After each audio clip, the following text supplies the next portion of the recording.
On October 6th, the libertarian Cato Institute hosted an event called New Challenges to the Free Economy from the Left and Right, where, as the event's name suggests, they discuss the obstacles to free markets that are posed by people from across the political spectrum. Economics writer Matt Stoller, who appears weekly on the show Breaking Points, was covering the event. During one of the panels, he tweeted out another astonishing clip from the Cato Institute event today, this one from the influential Adam Posen, head of the Peterson Institute. He says a focus on domestic manufacturing is simply a fetish for keeping white males with low education in the power positions they are in. It's a 2-minute clip. I'll link Stoller's tweet in the description box below so you can watch the whole thing for yourself if you want, as well as a link to the event itself. But here are some of the highlights of what Posen said. But when I look at the so-called costs of the China shock or the costs of the decline in manufacturing, I always think compared to what?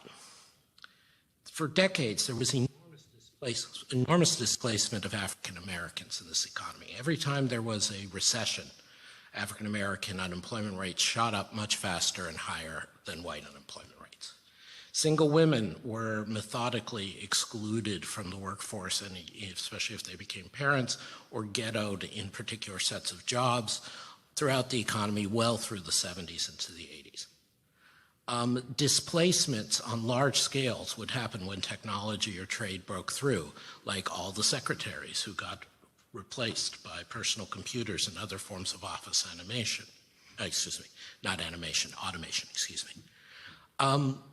And these kinds of churn, as the economists put it, never were decried. They never got political attention. They never got much notice. But when it started being the white male manufacturing people in the so-called heartland, which by definition was not urban, then suddenly this was a crisis. Posen framed this in a way that he knew would be provocative. His talk of keeping white males of low education in the powerful positions they're in is exactly what you would say online if you wanted to piss a bunch of people off. It does smack of elitism, and it's definitely not how I would have framed things. That said, I think most of what he says is correct. There is a fetishization of manufacturing jobs here in the United States, and the prevailing narratives around manufacturing in America, particularly the ones we hear from populists, like the folks on Breaking Points, are almost entirely wrong. Manufacturing in America is focused on mostly for political reasons, rather than anything having to do with economics or policy. I've been talking about trade since the very beginning of this channel. My earliest public video is a refutation of much of the protectionist narrative we hear from the left, right, and center. What I've learned over the years is that when you take up the free trade position and argue for global markets, the response you get is almost never about economics. Don't get me wrong, I'm sure most of globalization's critics think that they're right about economics, but that's usually not their primary concern. If anything, they're dismissive of it. No, we free traders have fooled ourselves into thinking that everything is okay by looking at graphs with lines going up. Little do we know that real people, particularly those in the middle of the country, are suffering. In America, much the same was happening. Factories were closing everywhere. I remember my late friend Mo from New York State telling me that there had been a recession going on in the USA for years at the time of our speaking, which was more than a decade ago.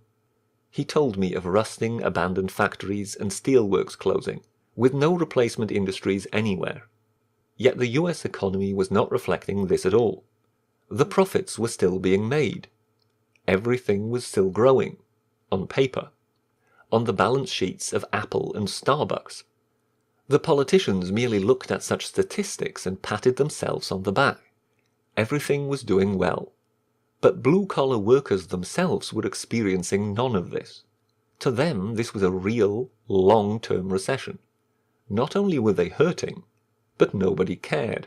The populists, who are actually in touch with the regular folks, were aware of this, which is why you got Bernie and Trump in 2016. The neoliberal agenda of outsourcing has devastated manufacturing and an entire region of the country along with it. The elites in both political parties, as well as those in industry, through some combination of incompetence, indifference, greed, or malice, have ruined the lives of millions of people by taking away their jobs, their sense of purpose, and the economic backbone of the communities they love and live in. The Rust Belt, which was the cornerstone of American manufacturing for so long, has been sacrificed on the altar of cheap plastic crap. Deal we were promised was Sure, your town and its workers and small businesses might be crushed, but at least you're gonna get cheap prices.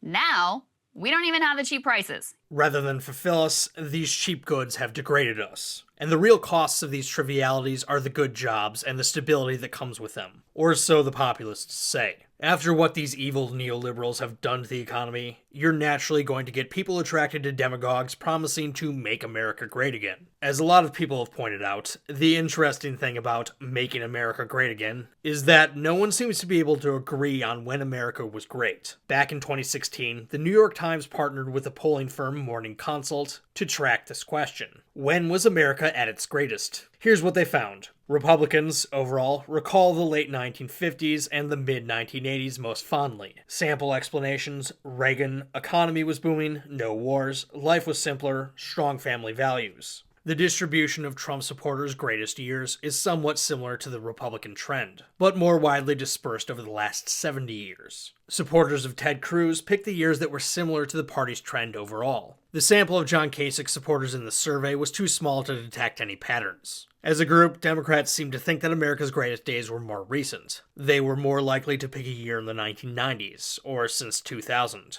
After 2000, their second most popular answer was 2016. Sample explanations: we're getting better, improving social justice, technology. Andrew McGill of The Atlantic did his own crunching of the numbers and found that someone's age plays an important role in determining when they think America is great. As he writes in The Atlantic, using a slice of the raw survey data, I ran a multiple linear regression analysis, which attempts to calculate how much a collection of independent factors influences an outcome. In this case, the outcome was an individual's pick for America's greatest year. The factors were their age, their race, their education level, their gender, and their political party. I threw out any response that named a date before 1930 as America's best. Very few people, save historians, are truly nostalgic for the 19th century, and these outliers skewed the sample. The result? It seems age does play a role when a person thinks America peaked. For every 10 years a respondent's age increased, their average America was greatest date dropped by 3 years. But race and party matter too. Being a Democrat gave respondents an average bump of 5 years in their favorite dates, compared to Republicans. Being black raised the average by more than 8 years. So why do I bring this up? And what does this have to do with a populist view on economics? Well, if you ask a populist what has happened to the economy over the last few decades, they'll use words like outsourcing and free trade and deindustrialization.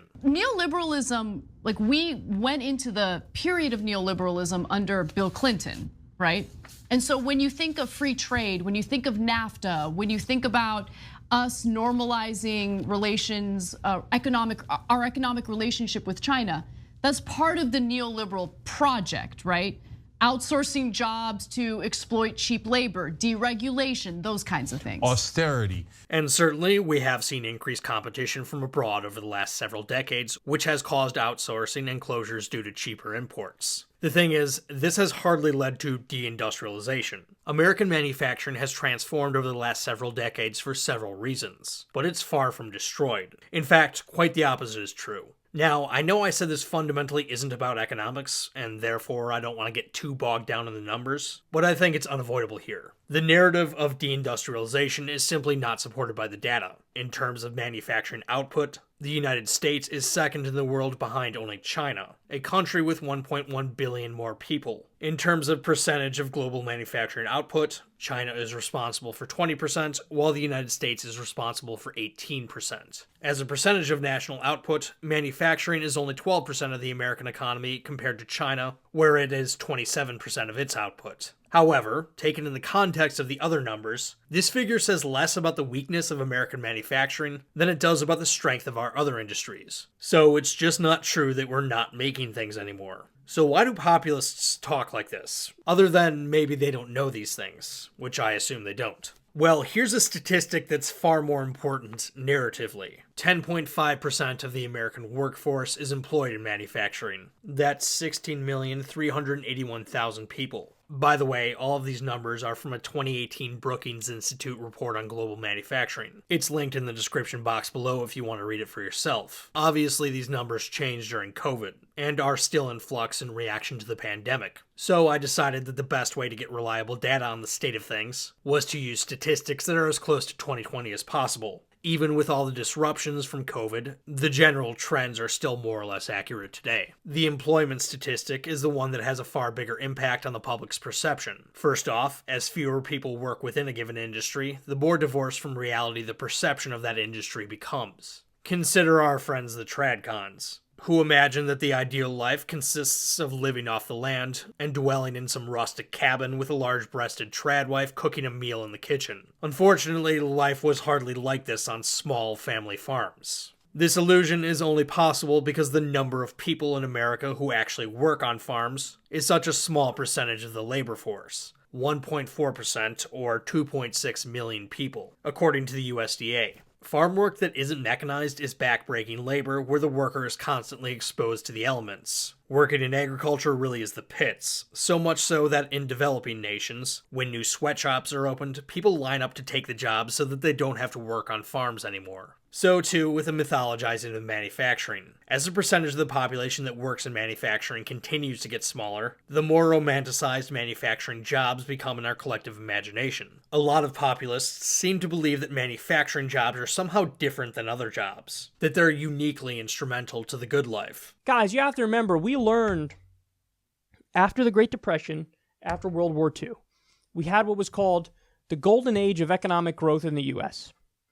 And what we learned in that time frame was when you have a high top marginal rate on the rich, when you have strong unionization throughout the country, high rates of unionization, what happens is that plus manufacturing jobs leads to an economic boom.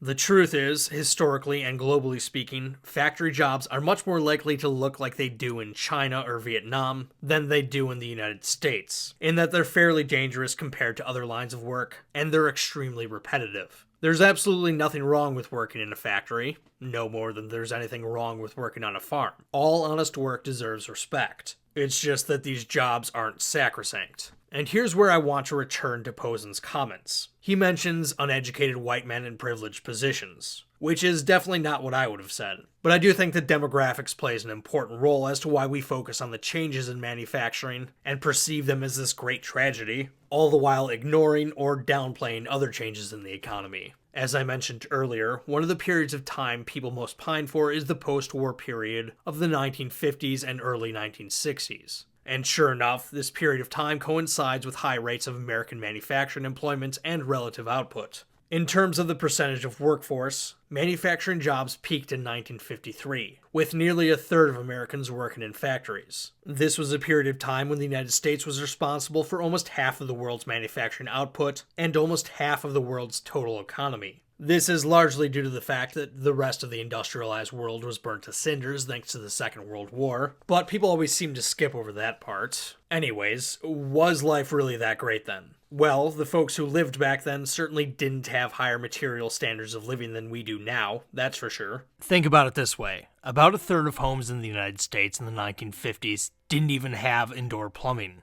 And bear in mind, American manufacturing has only declined in relative terms. We produce way more now than we did in the 1950s. Our share of global output has only decreased because the rest of the world started making stuff again. The only meaningful statistic by which manufacturing has decreased in absolute terms is the number of people who are employed in that sector of the economy. So what does that have to do with demographics? Well, one of the big reasons why we romanticize the 1950s economy, and manufacturing jobs by proxy, is because of baby boomers. For so long, baby boomers have exercised influence over this country thanks to their large numbers. As Yuval Levin writes in Fractured Republic, renewing America's social contract in the age of individualism, the baby boomers transformed the age structure of American society. If you were to chart the nation's population by age at different times over the past 7 decades, you would find in each case a large bulge representing the baby boomers at different stages of life, what demographers have often playfully called the pig